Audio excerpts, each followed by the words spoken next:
Bueno, buenas tardes a todos y a todos. Hoy presentamos Cuando el pueblo se organiza, experiencias de lucha en la construcción del poder popular. Esta obra es la quinta referencia del ciclo editorial. La editorial nace en el 2011 con una clara intención: no ser una editorial que se limite únicamente a la venta de libros, sino a influir políticamente en la opinión pública dentro de nuestros evidentes límites. Cuestión que creemos que con este libro vamos a cumplir en cierto grado. Una prueba de ello es que Canarias Semanal, un medio contrainformativo muy influyente en el archipiélago canario, ha anunciado la presentación del libro con el siguiente interrogante: ¿empieza a rearmarse teóricamente la izquierda? Pienso que esto se traduce en la gran necesidad por parte de un sector de la izquierda de una nueva oleada de ediciones de obras que pongan encima de la mesa la problemática que tiene la clase obrera en organizarse en medio de una ofensiva neoliberal sin paradigma en la historia. Para respaldar mi teoría, como simple anécdota, decir que he recibido varios pedidos de libros, ya simplemente con la publicación de la noticia hemos recibido ya varias peticiones. El origen de este libro viene por el hecho de encontrar escasas referencias biográficas actuales al poder popular en el Estado español, cuestión que creemos que no corresponde con la realidad, dado que en todos los rincones del Estado se ha estado ensayando en numerosas ocasiones lo que hoy llamamos poder popular. Voy a hacer un pequeño inciso para definir poder popular. Se puede denominar poder popular cuando el pueblo toma conciencia de su condición de clase y comienza a autoorganizarse creando órganos de decisión popular, pero también de resistencia y de acumulación de fuerzas. En un principio tratará reivindicaciones socioeconómicas, pero posteriormente, cuando supere esta etapa, adquirirá una dimensión política a la que llevará irremediablemente a una lucha contra el capital para la toma del poder. Paradójicamente, me atrevo a decir en el día de hoy que podemos encontrar más referencias sobre poder popular respecto a Venezuela o cualquier país latinoamericano de gobierno de izquierda y soberanistas que de aquí.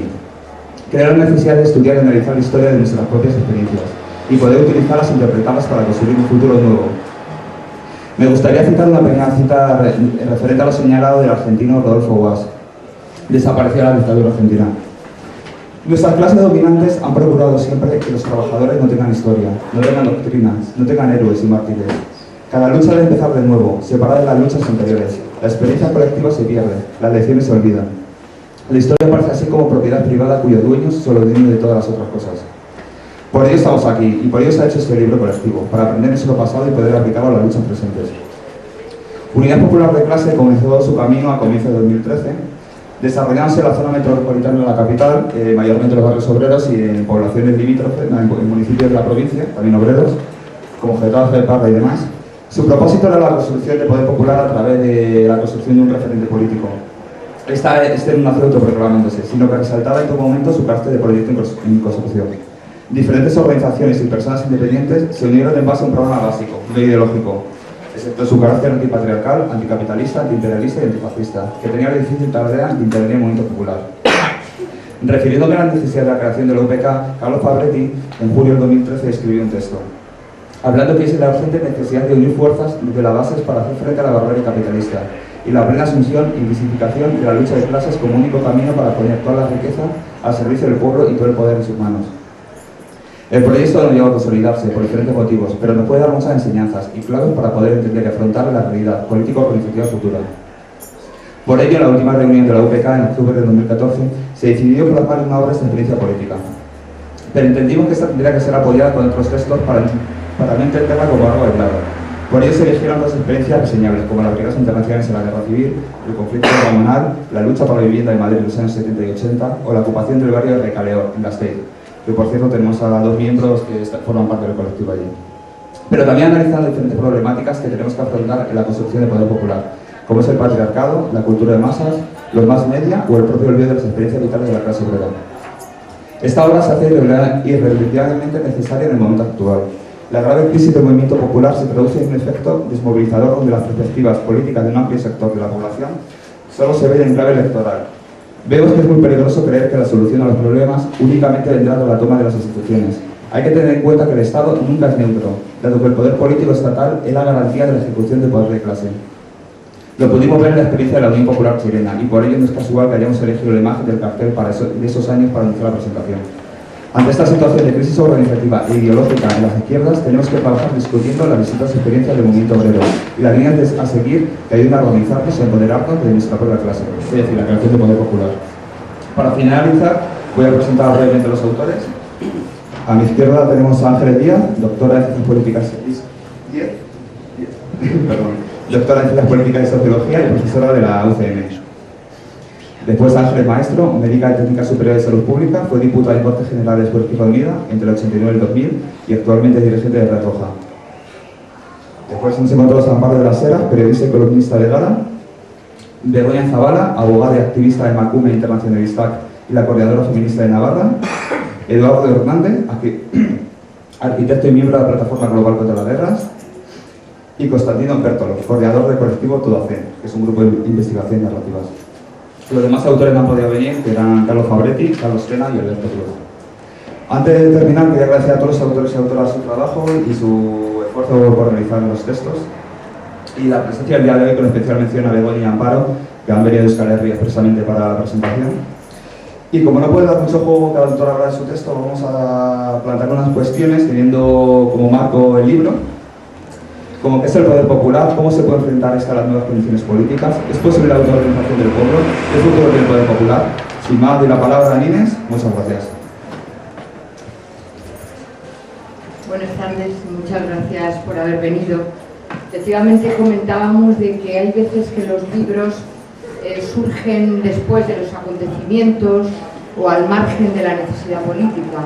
Y yo creo que este libro surge al calor de la urgencia de encontrar respuestas y caminos en un momento en el cual hay dos grandes crisis que se entrelazan.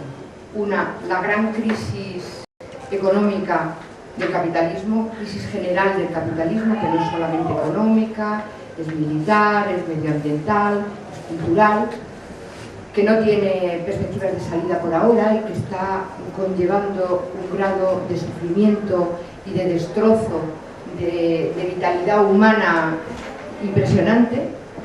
Y otra crisis muy grave, que es la crisis de la izquierda y del movimiento comunista en general. Es decir, una crisis que tiene su momento culminante en el hundimiento de la Unión Soviética y que también enlaza, en el caso de nuestro país, de nuestro Estado, con la necesidad imperiosa de romper con una transición, de la cual no puedo hablar en este momento porque es una intervención breve. En la parte que a mí me toca del libro está más desarrollado, pero que entre otras cosas ha supuesto un sentimiento de derrota en los pueblos del Estado español, quizás con la excepción del pueblo vasco. Un sentimiento de derrota que viene, y eso yo creo que eso es uno de los elementos que contestan a las preguntas que Javi plantea, un sentimiento de derrota que viene inexorablemente ligado a la aceptación de la lógica del enemigo. Es decir, cuando tú aceptas, me está pidiendo a la cabeza ahora una frase de Manuel Sacristán, probablemente el único filósofo marxista que ha tenido este Estado, que cuando el eurocomunismo escribía en la revista Materiales dedicado a Santiago Carrillo lo siguiente. Decía, tú en un momento determinado de la historia de la lucha de clases puedes tener que retroceder, puedes tener que dar pasos para atrás, no todos son victorias, y hay momentos en los que no queda más que tragar. Ahora, la diferencia es vender eso como una victoria y un camino para el socialismo. Es un elemento muy importante. Es decir, el eurocomunismo es eso, es una gran estafa, desde el punto de vista intelectual, desde el punto de vista político y desde el punto de vista de las generaciones que lucharon en la guerra civil y en la lucha contra la dictadura.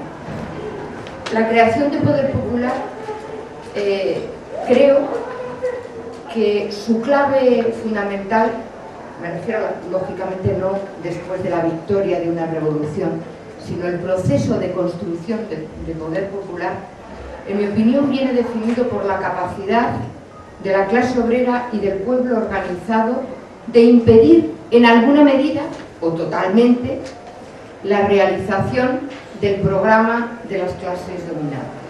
Es decir, la capacidad de construir oposición. Hay un ejemplo paradigmático que a mí me parece, cuando se habla de poder popular, no es tan fácil llegar a acuerdos sobre qué cosa sea. Y probablemente en el momento de pre-revolucionario, hay un momento en la Revolución Rusa, en febrero de 1917, que a mí me parece uno de los elementos más claros de que sea eso de la creación de poder popular.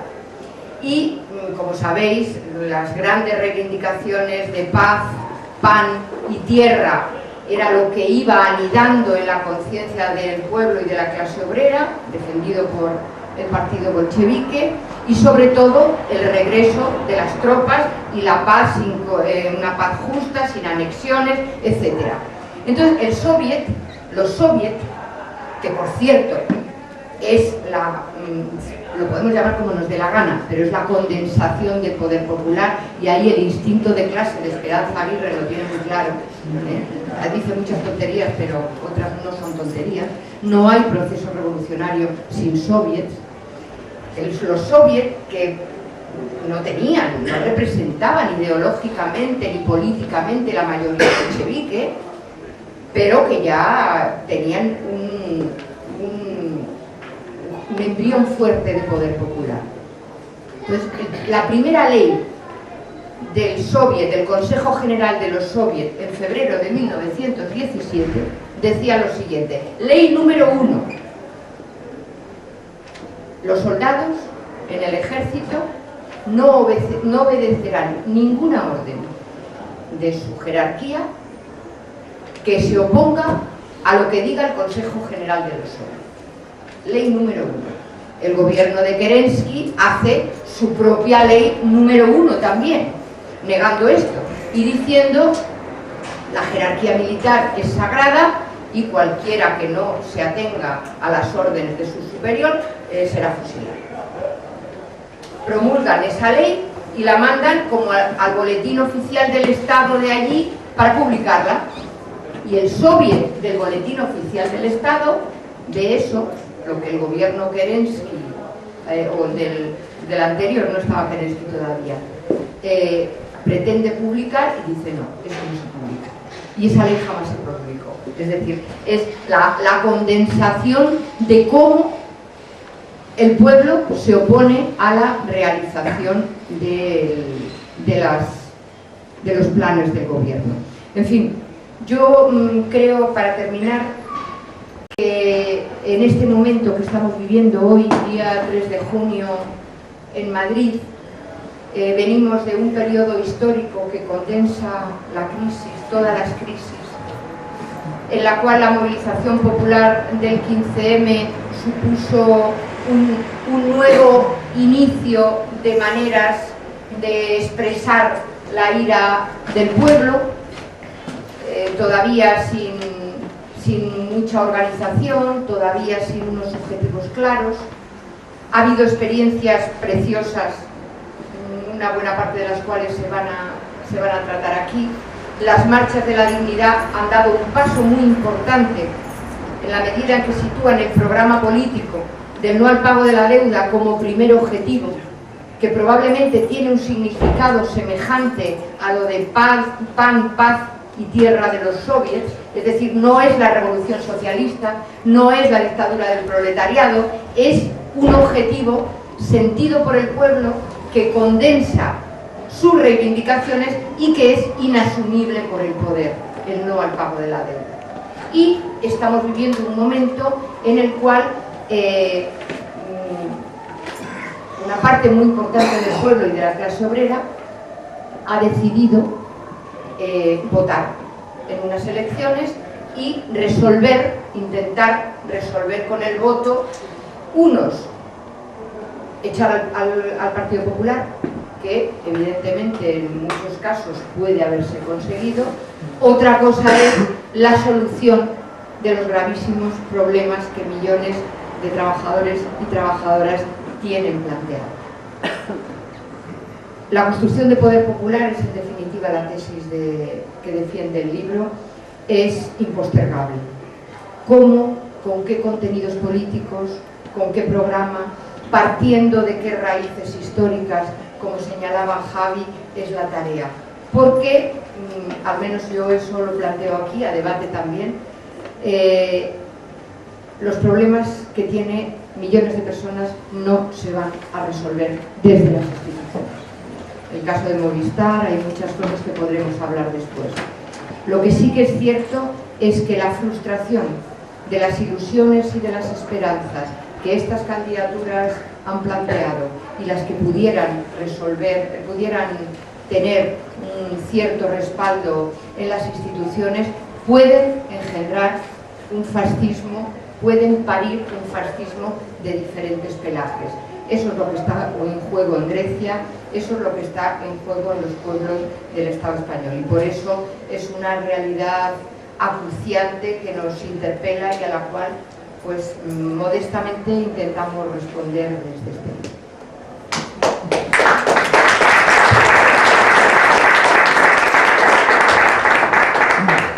Bueno, yo vengo desde Euskal Herria, desde Gasteiz en concreto, y sobre el movimiento popular en Euskal Herria podemos hablar muchísimo, porque hemos tenido un movimiento popular fuerte que muchos, hasta que prácticamente por eso llegaron a ilegalizar todas las muestras de toda la gente que componía o que trabajaba en ese movimiento popular. Pero me voy a fijar únicamente en el de Caleón de Gasteiz, porque ahí se está desarrollando un proyecto que yo creo que es muy esperanzador y también muy bonito en todo lo que tiene el poder popular de bonito, ¿no? de precioso, de ideas que te pueden cautivar.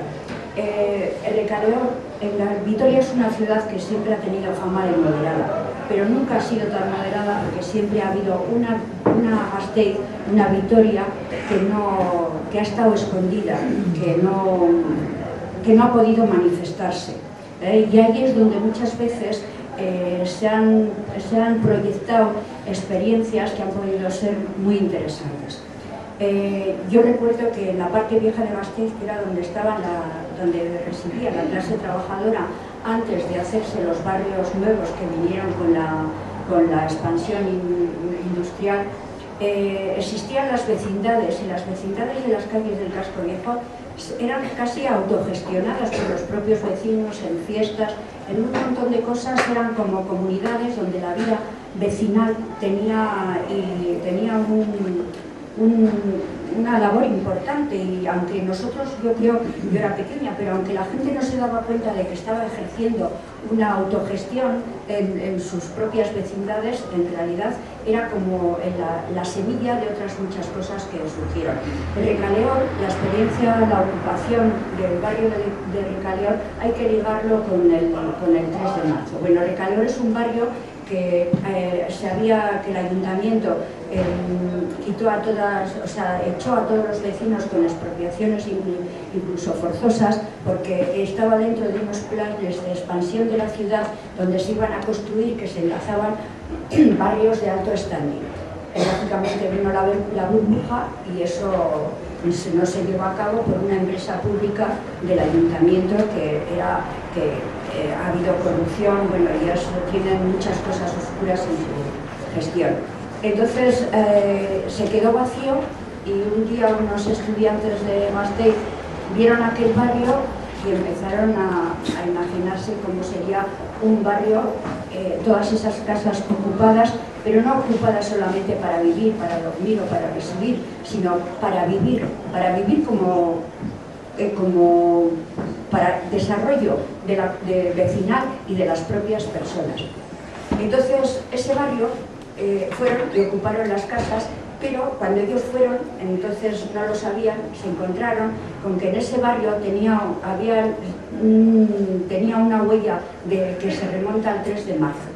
En el 3 de marzo de 1976 en Gasteiz tocamos el auténtico poder popular para conseguir la revolución, por lo menos de la ciudad. Empezó en las fábricas, pero cuando la lucha se extendió a los barrios, era toda la gente, ya era el trabajo, sí, pero también era otro modo de vida, otro modo de entenderse con las instituciones, otro modo de vivir. Incluso las mujeres cambiaron de ser amas de casa, empezaron a cuestionarse su papel dentro de la sociedad.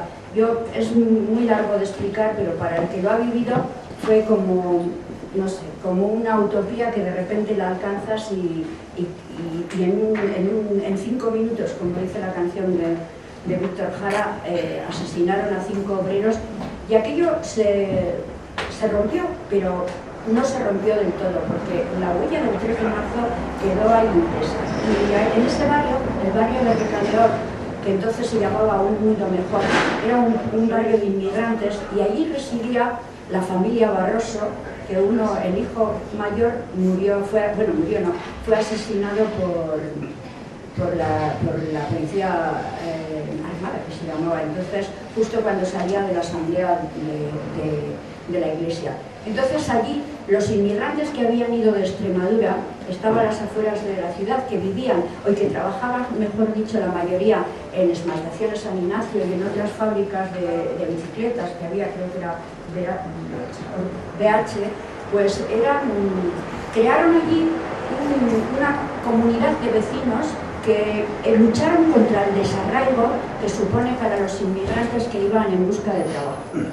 Y una de las personas que dinamizó aquel barrio, dando a la gente un sentido a su vida y dándole algo más que un sitio para dormir y donde trabajaban, fue Romualdo Barroso, el padre, que precisamente nos hemos enterado hace pocos días que fue miembro del Partido Comunista desde que era muy joven en la clandestinidad y abandonó el Partido Comunista precisamente por Carrillo, cuando se impuso el eurocomunismo.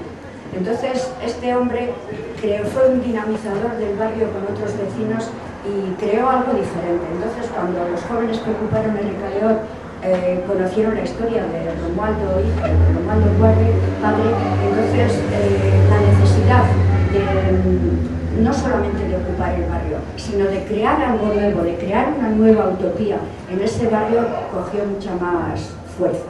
Yo estuve como periodista, ¿no? Porque qué más quisiera que haber tenido 20 años para poder hacerlo, pues para estar con ellos allí. He seguido desde el principio y yo creo que luego ellos, que están aquí, Carlos y Urti, nos podrán decir en realidad qué proyecto están buscando de poder popular, de autogestión, de luchar contra la forma de vida del sistema, pero en todos los ámbitos. Y ahora ellos han luchado también porque el Ayuntamiento de Vitoria quiso, que está, como sabéis, estaba gobernado por un alcalde del PP xenófobo y racista, esa es la verdad.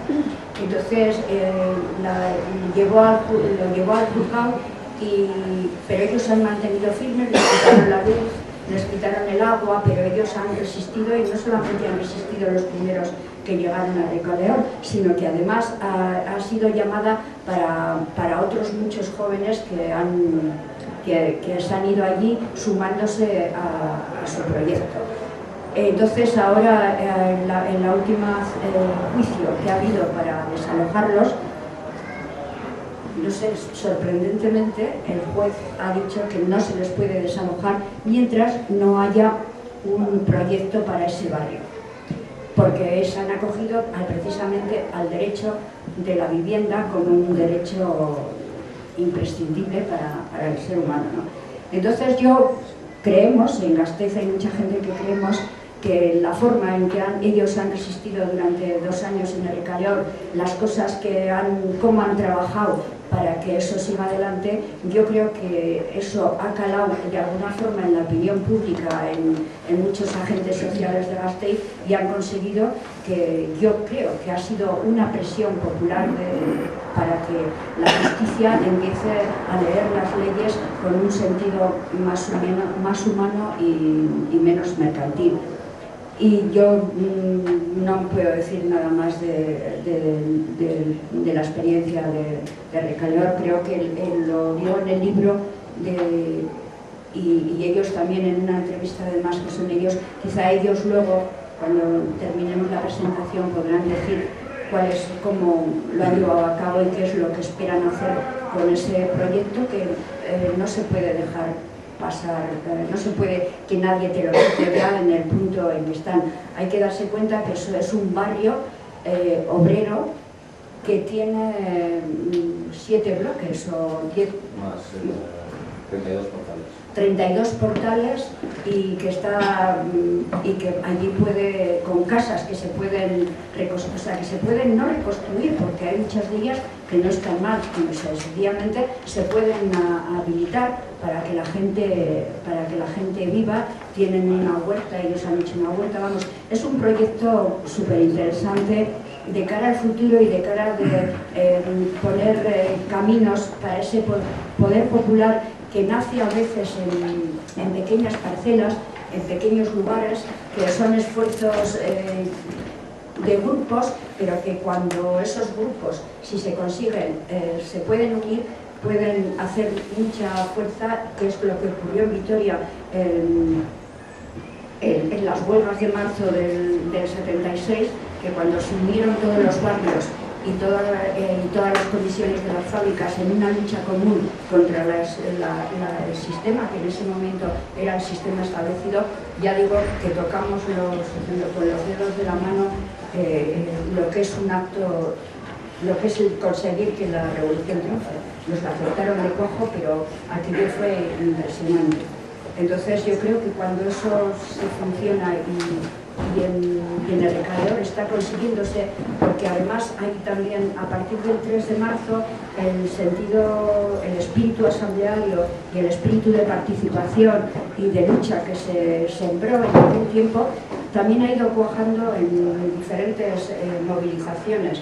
En Gasteiz se creó la asamblea, se volvió a ocupar la iglesia de San Francisco, que es donde ocurrieron los asesinatos, donde tuvo lugar los asesinatos de los 5 obreros, y de ahí salió una asamblea la Asamblea Popular de Gasteiz, que no tuvo mucho recorrido como tal, pero de ahí surgieron un grupo para el derecho a la vivienda, también surgió una lucha de mujeres, pequeños grupos que se quedaron ahí y que ahora están teniendo también un resultado, porque en Gasteiz el movimiento, por ejemplo, que ha habido hace poco de desobediencia civil en medio de la ciudad, que se tomó durante 24 horas, más de 24 horas, el centro de la ciudad para evitar que se detenga a 4 jóvenes a los que la Audiencia Nacional, simplemente por su participación política en serie, les han condenado a 6 años de cárcel,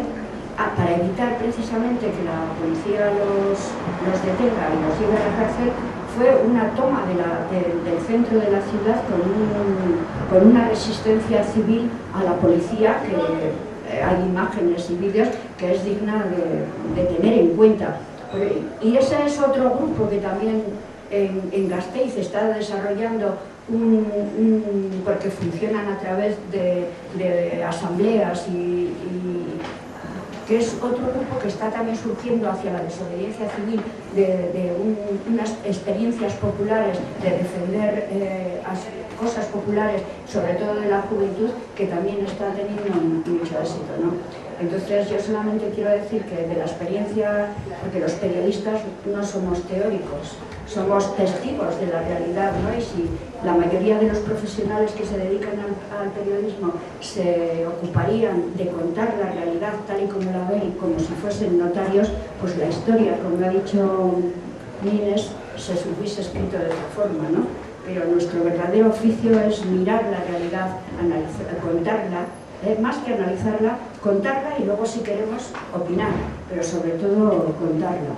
Entonces yo, desde ese punto de vista, por lo que entiendo el oficio de periodismo, y yo en mi caso reconozco que es un periodismo comprometido, porque mi persona también es comprometida con unas ideas y con una causa, pero yo lo que he visto es que en Gasteiz se está desarrollando 2 proyectos que son diferentes, pero que son muy interesantes, y que sobre todo la ocupación del barrio de Recaleor es recoger el espíritu que nos llevó a toda la ciudad de Gasteiz a una experiencia única, muy parecida igual a la organización de los soviets, que todo estaba organizado por barrios y eso es lo que, vamos, me parece lo más interesante de todo esto. Pero ya en qué consiste el proyecto creo que yo luego dejaré que ellos lo digan, porque están trabajando tanto que a veces da envidia no tener la edad que tienen ellos para poder tener la ilusión y la fuerza para resistir y para sacar a la luz esa otra Gasteiz que nadie conoce. Siempre se ha dicho que es una ciudad de curas y militares. No toda. Hay una lucha con una trayectoria muy, no digo revolucionaria, pero sí de izquierdas. O sea, en Vitoria, después del golpe de Estado, a los 3 días, en una huelga general, se fusilaron a 300 personas, en su mayoría comunistas y anarquistas y algunos socialistas también, pero era la mayoría comunistas y anarquistas. Entonces, esa Vitoria que quedó ahí sepultada es la que, de unos años a esta parte, está desde el 3, la que surgió en el 3 de marzo con la unión de la clase trabajadora, de los que estaban de la gente de Gasteiz y de los que vinieron de fuera a trabajar, y lo que está surgiendo ahora en estas experiencias que son, igual se pueden considerar pequeñas, pero que están calando en el carácter público de la ciudad.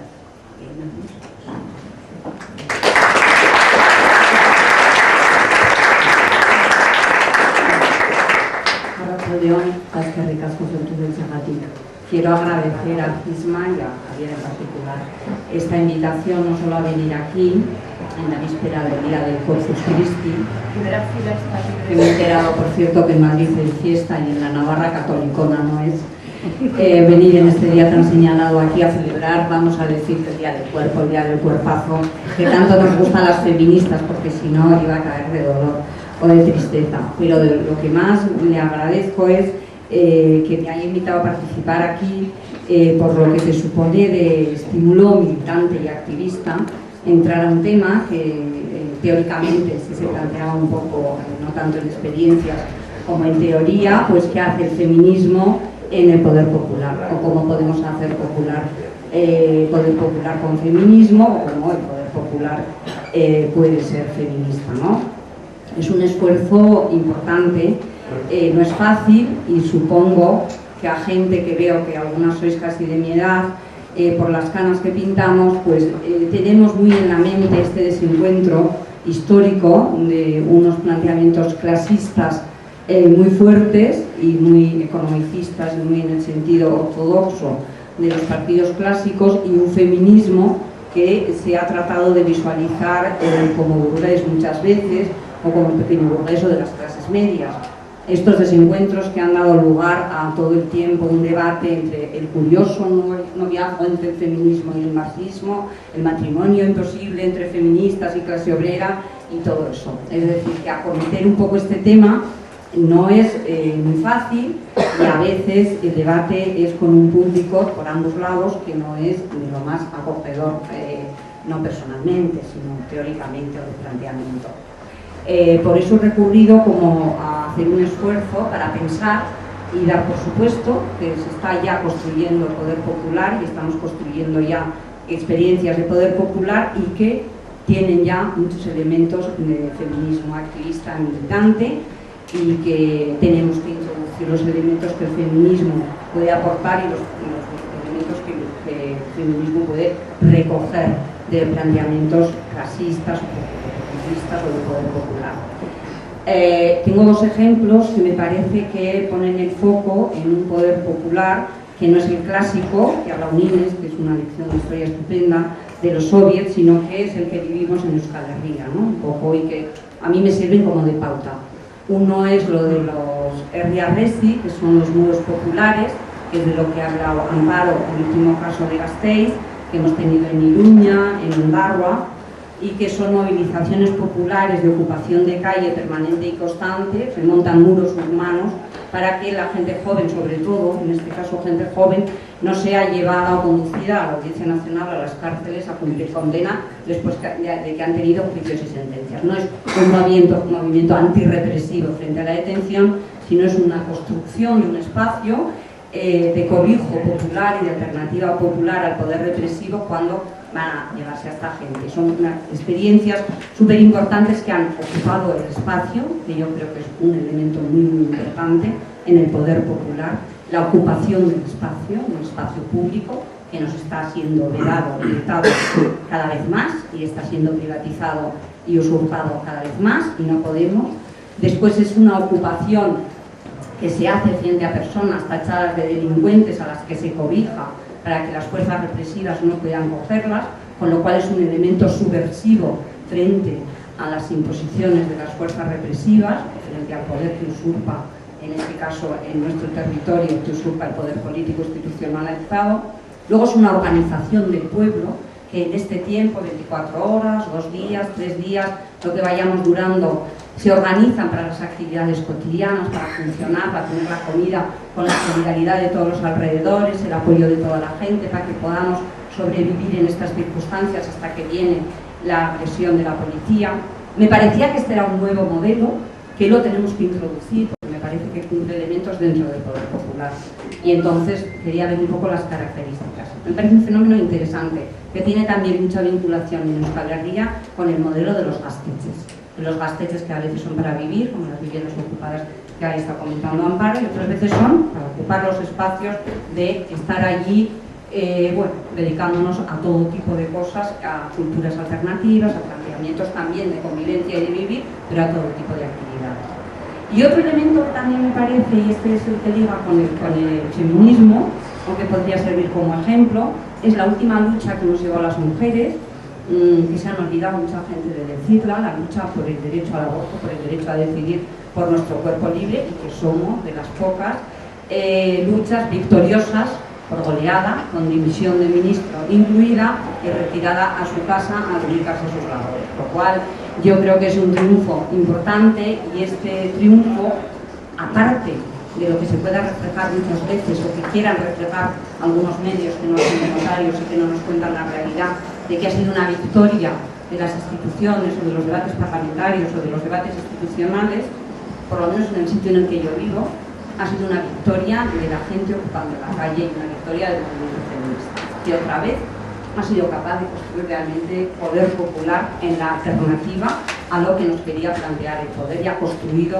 otra vez espacios. Entonces esto me parece interesante para salir un poco y para poder introducir elementos nuevos, diferentes, que obviamente nos va exigiendo el cambio de los tiempos, en que vamos reactualizando a medida que los sujetos se van construyendo, a medida que las luchas se van cambiando igual de paradigmas o de parámetros. En este momento el feminismo yo creo que puede introducir parámetros interesantes. Y este sería el planteamiento o la aportación que queremos hacer desde el feminismo, y introduciríamos 2 elementos que yo creo que pueden servir. Un elemento es la clásica consigna del feminismo de los 70, que elevó a máxima de lo personal es político, y que nos ha servido como para, con esa consigna, irla desarrollando, no enquistándonos en ella, sino irla desarrollando, actualizándola y proponiéndola, para realmente plantear que detrás de esto que se llama vida privada estamos resignificando otra vez y redenominando la política, y hemos introducido en estos elementos que se llaman vida privada los planteamientos políticos. La construcción del poder popular, cuando se está construyendo, no cuando estamos hablando de la toma del poder, no cuando estamos hablando del momento revolucionario, cuando estamos en los momentos de lucha y de toma del poder, sino cuando se está creando y recreando, que está creando espacios que yo creo que le debemos mucho a la consigna de lo personal es político, porque estamos tratando de crear espacios que sean libres, que sean de relaciones igualitarias, que sean libres de agresiones sexistas, que sean de relaciones más o menos no agresivas, no consumistas, no de subordinación, no de sumisión, con identidades de las personas, rompiendo los moldes. Entonces yo creo que ese es un aporte que el feminismo lo ha hecho desde el primer momento y que ha funcionado, y que a mí me parece que es un buen elemento para la construcción y para el trabajo en organizaciones y en planteamientos de poder popular.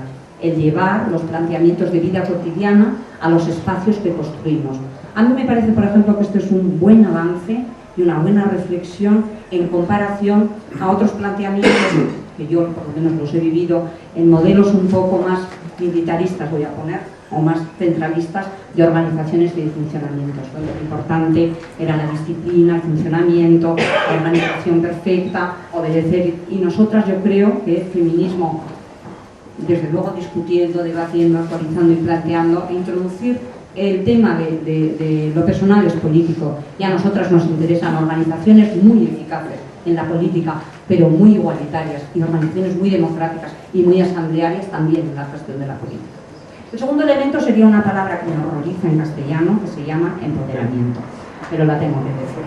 Y además me horroriza también la derivación que se está haciendo del empoderamiento, porque el otro día oí que Esperanza Aguirre es una mujer empoderada, y casi me cae, porque será poderosa, será una ladrona, tendrá mucho dinero, pero empoderada no diríamos en el término. Es un término que nació, que tiene que ver, de lo que yo sé, con la cooperación y el feminismo, ¿no? El planteamiento de empoderamiento. Y entonces me gustaría, por lo menos lo que nosotros algunas decimos, que es el empoderamiento, ofrecerlo, porque yo creo que es buen elemento para el tema del poder popular. Me parece que es que hay una que dice que no estamos hablando solo de un empoderamiento personal, sino estamos hablando de un empoderamiento colectivo. Tiene una cita que la citamos muchos, que dice: para nosotras las feministas, el empoderamiento comprende la alteración radical de los procesos y estructuras que reproducen la posición subordinada de las mujeres como género. En otras palabras, las estrategias para el empoderamiento no pueden ser sacadas de su contexto histórico, que creó la carencia de poder en primer lugar, como tampoco pueden ser vistas aisladamente de los procesos presentes. Viendo esa definición de empoderamiento, tiene mucho que ver con las definiciones que se dan de poder popular. El empoderamiento es una construcción colectiva, que puede ser en este caso feminista, que puede ser de los grupos, que puede ser de la gente que ocupa, que puede ser de los herriarria, que lo que pretenden es romper con la subordinación que precisamente se ha creado en ese momento por causa de su situación de género, o de su situación de sin casa, o de su situación de su trabajo, o de cualquier situación de no poder, ¿no? Este es el elemento. Y lo que trata el empoderamiento es de empoderarse colectivamente para destruir la subordinación y crear unos nuevos elementos. Y el tercer elemento, aparte del empoderamiento, que me parece muy interesante, y último, con el que el feminismo también se plantea y quiere seguir avanzando en estos proyectos del poder popular, es que la construcción del poder popular ya está haciendo el camino, o en el camino, lo que quiere diseñar en el futuro. Estamos ya no solamente visualizando los sueños, sino creando prácticas ya que se pueden llamar prefigurativas, ¿no? Lo que ya queremos que venga lo empezamos ya a hacer. También es una experiencia que el feminismo ha aportado. Si nosotras vemos que se nos niega el derecho a nuestros cuerpos, prácticas feministas extendidas por todo el mundo han realizado, se han apoderado de su cuerpo y han realizado prácticas sanitarias en muchos casos, pero prácticas educativas, pero prácticas de cualquier forma que ya diseñamos para el futuro. Que no solamente somos las feministas, efectivamente una construcción como se está haciendo en un barrio que ocupa en Gasteiz, no solamente está ocupando casas, está creando unas nuevas normas de convivencia, que están chocando con el sistema que vivimos ahora, con el sistema que nos pretenden imponer, que no son consumistas, que son horizontales, que son asamblearias, que no son estructuradas en familias monoparentales, es decir, que ya conllevan no solamente el mensaje, no solamente la promesa de que esto va a cambiar, sino la realidad de esto que está cambiando. Y esto en síntesis es el esfuerzo que tratamos de hacer y estamos tratando de hacer estas feministas que nos queremos apuntar al poder popular con todas vosotras y vosotros.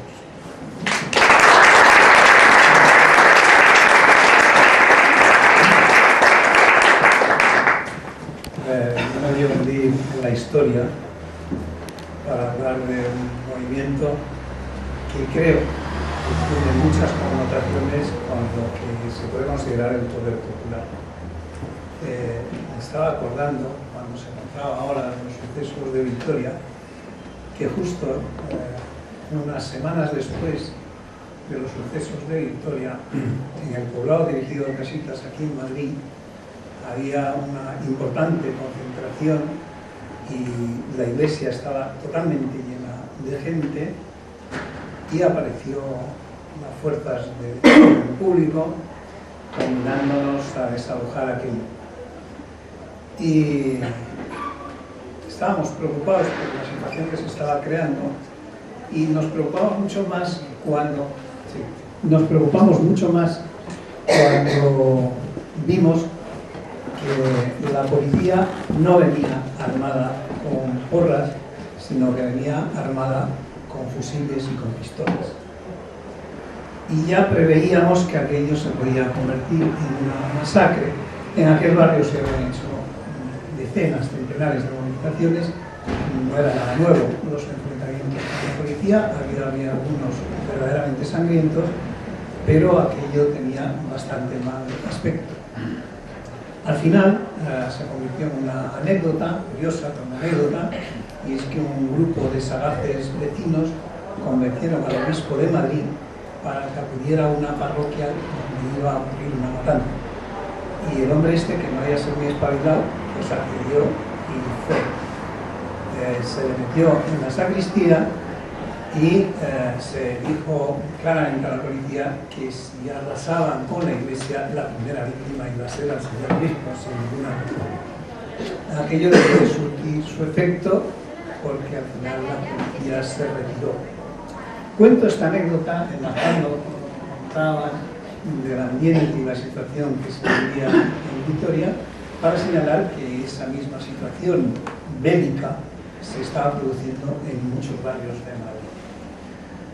Hace un par de años nos invitaron a algunos de los veteranos de aquellas guerras. Por cierto, aquí hay protagonistas veteranos también entre vosotros. Nos invitaron al Círculo de Bellas Artes porque la Escuela de Arquitectura de Madrid iba a presentar unos trabajos de investigación sobre las remodelaciones, que fue el gran movimiento de la vivienda en Madrid. Y quedamos absolutamente perplejos cuando después de 2 horas de exposiciones, nada de lo que contaron tenía que ver con la realidad de lo sucedido. Absolutamente nada. Al punto de que es uno de los motivos para haber escrito un capítulo en este libro.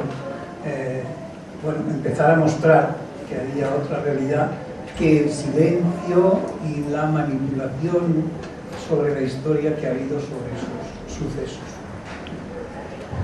¿Por qué esto es así? ¿Por qué se ha dado de esa manera?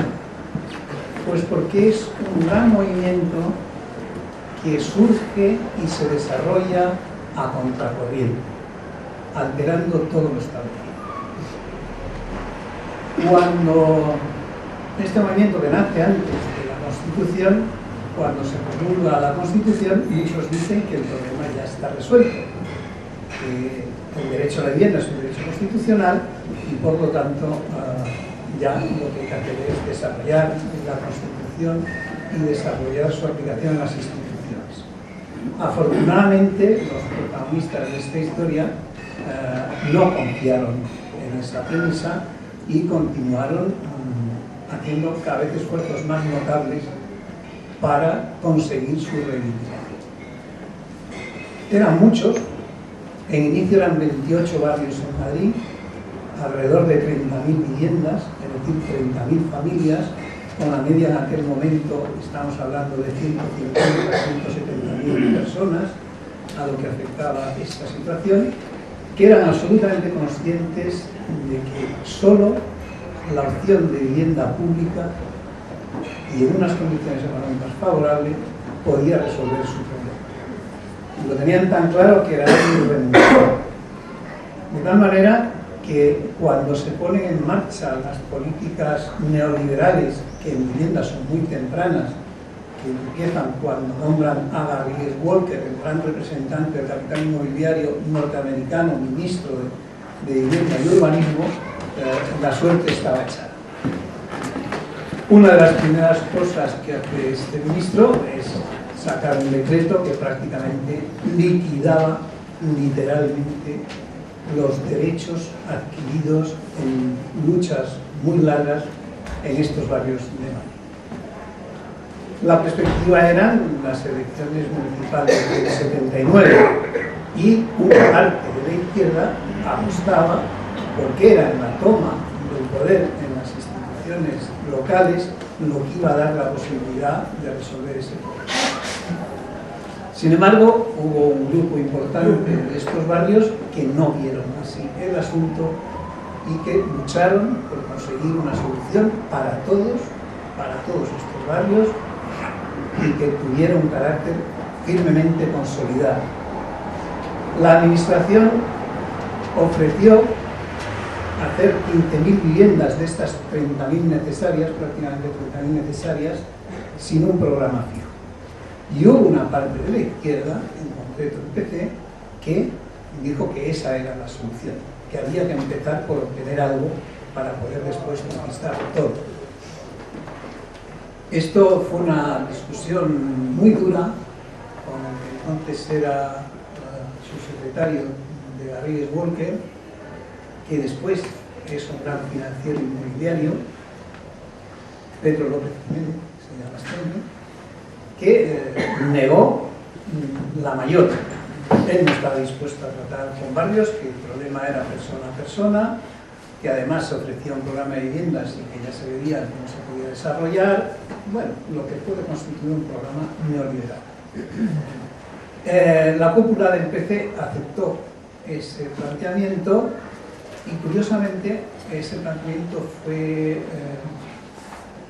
apoyado por Eduardo Leira, que es el marido, no sé si sigue siéndolo, de... ¿cómo se llama? Manuel Alcántara. Bien, lo que sucedió fue muy curioso y es que, como este era un movimiento asambleario, en una reunión amplia en el Pozo del Tío Raimundo, que era una sede importante del PC, se reunieron estos 28 barrios. Allí asistieron gente que no eran representantes de barrios, pero eran figuras importantes del PC en ese momento, Eduardo Leira, Jesús Gago y otros arquitectos, urbanistas y técnicos del PC, que hicieron un desarrollo de por qué intentar una solución para todos era absolutamente inviable e imposible. La correlación de fuerzas nominal era muy favorable al PC, había muchas asociaciones de vecinos que estaban bajo el control o que eran afines al PC. Pero sorprendentemente, y he de decir que para todos, perdieron la votación y la mayor parte de esos 28 barrios decidieron continuar la guerra hasta que se diera una solución para todos. Para no hacer larga la historia, esta es una historia que duró durante prácticamente 12 años, se alargó durante mucho tiempo esta batalla, esta guerra, y fue una guerra que por parte de los barrios no tuvo concesiones y se situó al margen de la política dominante. Al final ya no solo fueron 28, sino que se adhirieron otros segundos barrios, creamos otra organización que se llamó Colectivo de Barrios de Remodelación y al final la cosa llegó a las 45.000 viviendas, 45.000 familias. Este programa además no solo incluyó la vivienda, incluía el urbanismo, las urbanizaciones, las dotaciones, los servicios y los viales, de tal manera que transformó literalmente la ciudad. Madrid no sería la ciudad que hoy es si no se hubiera llevado a cabo las operaciones de barrios en Ferrol. La capacidad para decidir sobre sus cuestiones, sobre las cuestiones que les competían a los vecinos, fue muy amplia. Por citar algunas cosas así sueltas, ¿no?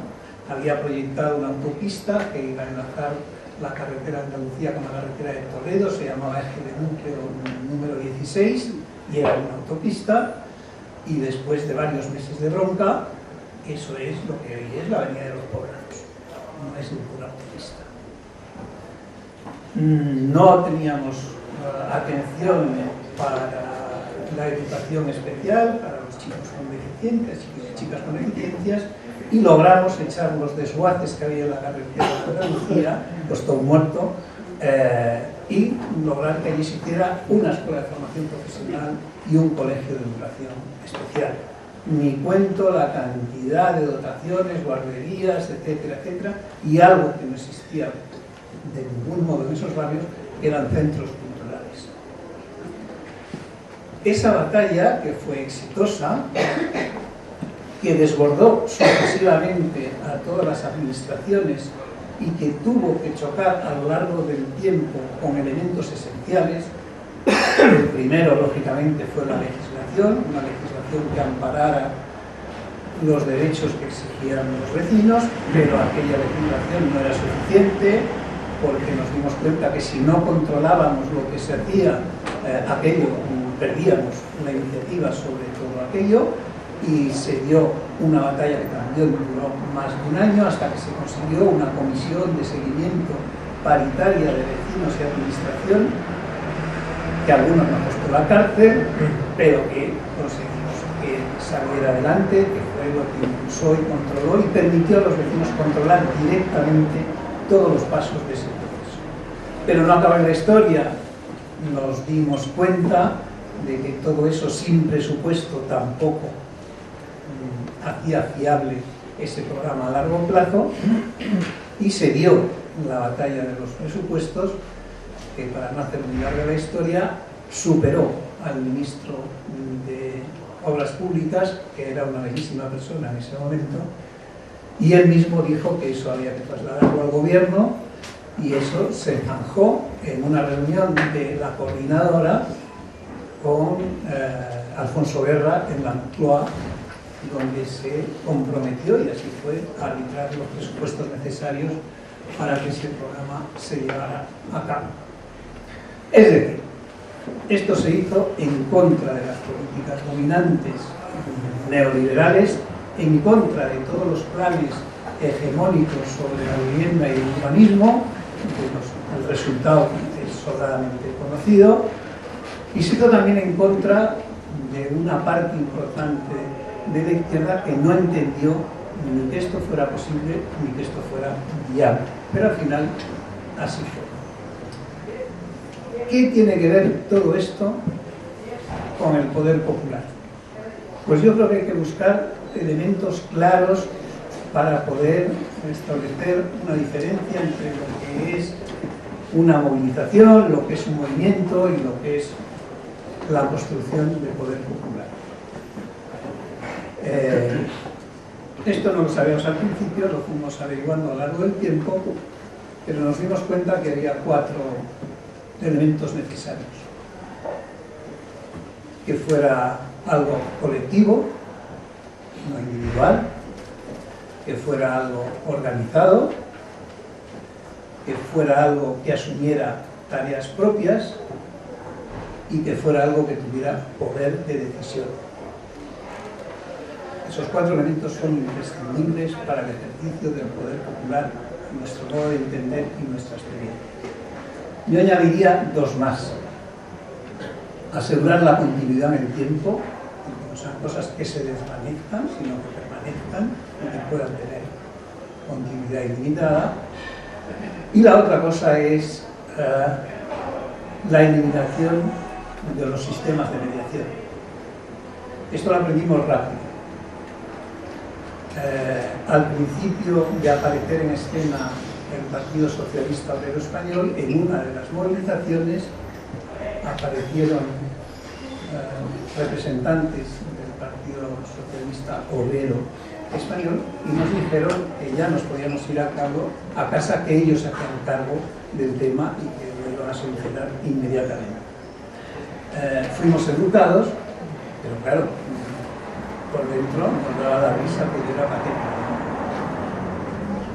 Es decir, no pudimos contar tampoco con fuerzas políticas, sobre todo las institucionales. Incluso en algún momento hubo situaciones de dificultad creciente. Pero bien, a lo que iba, la continuidad me parece imprescindible, y ese otro elemento que es que no exista mediación si no hay un motivo claro para que exista la posibilidad de la intervención directa de los afectados. Y simplemente añadir, porque también ha surgido y creo que es importante, esto supuso esa lucha y ese esfuerzo, supuso no solo la autoorganización, sino la aparición de nuevos roles. Y en concreto, por no, ya que me dijiste ya acabe, en concreto muy interesante el rol de las mujeres. Las mujeres en ese momento no eran mujeres trabajadoras, no estaban implicadas en el trabajo remunerado y disponían de más tiempo. Eso hacía que asumieran nuevos roles que tradicionalmente habían estado asumiendo los hombres. Y, por ejemplo, así como anécdotas curiosas, fueron las que constituyeron las comisiones de vigilancia de obras que tenían autorización y seguro para entrar a las obras y vigilar lo que se estaba haciendo y levantar informes, y entonces se las instruyó y se las formó para que pudieran acometer esa tarea. Al principio con una sonrisa por parte de los hombres, pero al cabo de poco tiempo se vio que su trabajo era enormemente eficaz y se instituyó las comisiones de seguimiento formadas en su mayor parte por mujeres. Nada más, ahora un coloquio seguimos.